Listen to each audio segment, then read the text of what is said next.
આ કે જિલ્લો ગાંધીનગર, તાલુકો ડેગામ અને ગામ હિલોલ. અહીંયા 100 વર્ષની અંદરથી વ્યક્તિઓ રહે છે. અહીંયા ઘર બાર બધું છે, પણ અહીંનો સરપંચ કંઈ કરતો નથી. મતલબમાં કે કંઈ રસ્તો નથી કે કંઈ નહીં. ઘરોની અંદર આટલું બધું પાણી આવી ગયું. મતલબમાં નાના નાના બાળકો ખાસું બધું અંદર થઈ રહ્યું છે. ચલો આવો તમને હું બતાવું કે ઘરોની અંદર શું શું ચાલી રહ્યું છે. આવો બધું આજુબાજુ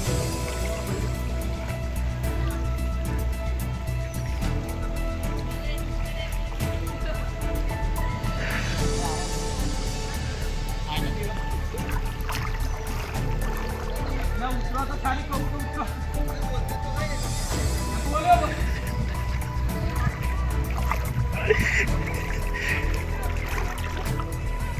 અહીંયા પાણી કેટલું બધું આવ્યું. ઘરોની અંદર પાણી આવી ગયું નથી. ચક્કલીઓની કંઈ સુવિધા, ચક્કલીઓમાં પાણી આવતું, ચક્કલી બક્કલી બધું ડૂબાઈ ગયું છે. પાણી આવવાના નળ બળ બધું નથી રહે. નળ કે નથી, બધું જ અંદર ડૂબાઈ ગયું છે.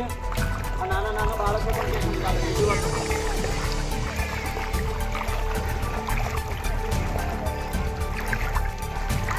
નાના બાળકોની પણ નીકળવાની કઈ સંભાવના છે નહીં.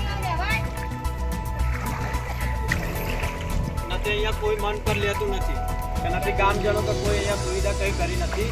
100 વર્ષથી અહીંયા રહે છે, પણ કોઈ રસ્તો છે નહીં કે કંઈ પણ સુવિધા છે નહીં. સાહેબ, અમારા આવા જવાનો રસ્તો નથી. અમારા પાણી અમારા ખેત અમારા ઘરની અંદર બેસી ગયું. અમારા નિશાળના છોકરા પણ નિશાળમાં જઈ શકતા નથી. અમારા પાણીની ચકલી પણ ડૂબી ગઈ. અમે કઈથી પાણી પીએ? અમારે દર સાલ આવું થાય છે. દર સાલ અમારા છોકરા પણ ડૂબી જાય એટલું પાણી આવી જવાની તકલીફ છે સાહેબ. અમારે પાણી ભરવાની તકલીફ સાહેબ, અમારે પીવાની તકલીફ, ખાવાની તકલીફ પડે સાહેબ. બહુ વરસાદ છે પાણીની નરી જોવા તમે ઉભા તમને બતાવું. પાણીની તકલીફ પાણીની અહીંયા નરી છે. પાણી ભરવું જ કેવી રીતે અમારે? આ પાણી તો જિલ્લો ગાંધીનગર, તાલુકો ડેગામ અને ગામ હિલોલ, તેની અંદર રહેવાસી વાઘરી પડ્યું. મતલબ એની અંદર પાણી એટલું બધું ભરાઈ ગયું છે કે નથી નીકળવાનો કંઈ રસ્તો. અંદર ઘરોની અંદર ખાસું બધું પાણી ભરાઈ ગયું. તમે જોઈ શકો છો આ વિડીયોની અંદર કે પાણી ઘરોમાં આવી ગયું છે. હું પણ અત્યારે પાણીની અંદર આટલા ઊંડા ઊંડા પાણીમાં ચાલું છું. તો તમે જુઓ કે અહીંયા બાળકો પણ કેમ રહી શકે, કે નાના મોટા વ્યક્તિઓ પણ અહીંથી નીકળી નથી શકતા. અહીંયા પાણી જેટલું બધું આવી ગયું છે કે ના પૂછે વાત. તો તમને હું બતાવું, આવો ચલો.